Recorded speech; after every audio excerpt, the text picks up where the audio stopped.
राहुल गांधी की सदस्यता रद्द करने के खिलाफ प्रदेश कांग्रेस ने मंगलवार को लोकतंत्र बचाओ मसाल शांति मार्च का आयोजन कर केंद्र की भाजपा सरकार का विरोध प्रदर्शन किया।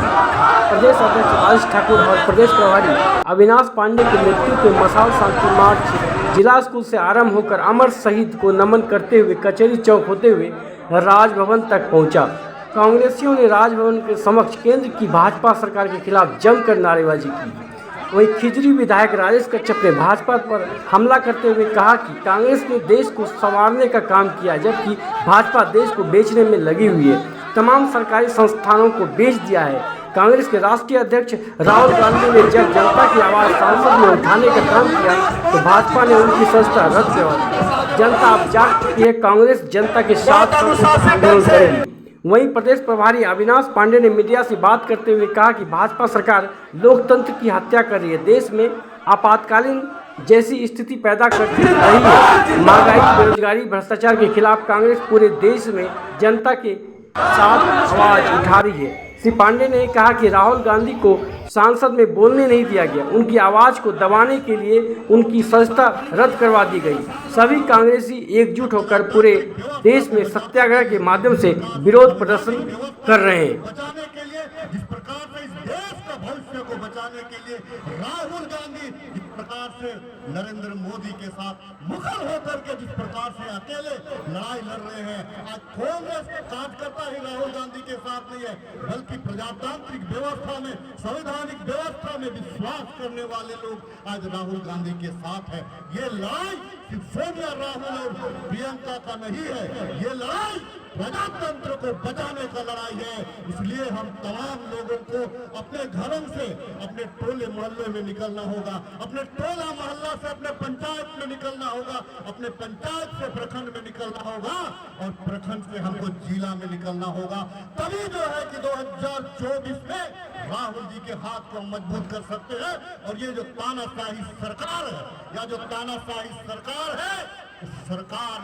को हम जड़ से उखाड़ फेंकने में कामयाब होंगे। आज लेकिन जिस प्रकार से देश के अंदर में एक आपातकालीन स्थिति पैदा की जा रही है, इसके विरोध में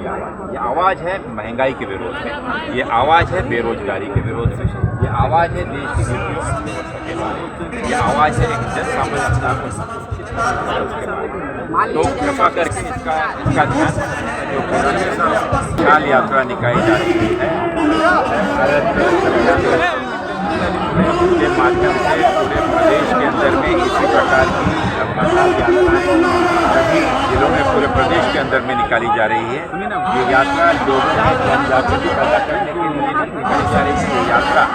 जिस भारत के मूल्यों के लिए, जिस संविधान के मूल्यों के लिए, जिस भारत की आज़ादी और लोकतंत्र के लिए, रक्षा के लिए जो आवाज़ कांग्रेस ने हमेशा मजबूत की है और देश की नींव जिन आधार पर रखी गई है, जो बहुत ही मौलिक प्रश्न है कि विपक्ष की हैसियत से कोई गलत नीतियां अगर होती हैं तो इसके विरोध में आवाज़ उठाई। माननीय राहुल गांधी जी ने पार्लियामेंट के अंदर और पार्लियामेंट के बाहर सरकार की गलत नीतियों के विरोध में आवाज़ उठाया और उनकी आवाज़ को बंद करने के लिए, उन्हें हतोत्साहित करने के लिए, लोगों को एक गलत संदेश देने के लिए एक जो बहुता है, जो मेजॉरिटिज्म है, उसका गलत फ़ायदा उठाते हुए देश में आज जिस प्रकार से संवैधानिक संस्थाओं का दुरुपयोग करते हुए और साथ ही साथ लोकतंत्र की आवाज़ दबाने के लिए जो प्रयत्न किया जा रहा है, उन आवाज़ों को बुलंद करने के लिए राहुल गांधी जी ने खुले रूप में देशवासियों से, कांग्रेसजनों से आह्वान किया है कि वे एकजुट हों। अगर यह इसी प्रकार से लोकतंत्र को कमज़ोर होता गया और इसी प्रकार से अगर हमारी पार्लियामेंट की आवाज़ को और कमज़ोर कर दिया गया, संविधान को कमज़ोर किया गया, तो ये देश में शांति नहीं रहेगी, देश में अनार्की आएगी और देश में की प्रगति वहीं पर स्थिर हो जाएगी। बेरोजगारी के ऊपर से राहुल जी ने आवाज़ उठाया, देश में महंगाई के विरोध में राहुल जी ने आवाज़ उठाया, हमारे पड़ोसी देशों के साथ में भाईचारा मजबूत करने के लिए राहुल गांधी जी ने आवाज़ उठाया, कांग्रेस ने आवाज़ उठाई। इन सभी चीज़ों के विरोध में जो एक्शन लिया गया है, ये बहुत ही दूरगामी तरीके से ना ही सिर्फ कांग्रेस बल्कि देश को और देश की आत्मा को कमज़ोर करने वाला ये है। और इसके लिए सभी कांग्रेसजन एकजुट होकर राहुल जी के नेतृत्व में अपनी एकता प्रदर्शित करते हुए आज यहाँ पर मशाल सत्याग्रह के माध्यम से प्रदर्शन हो रहा है। और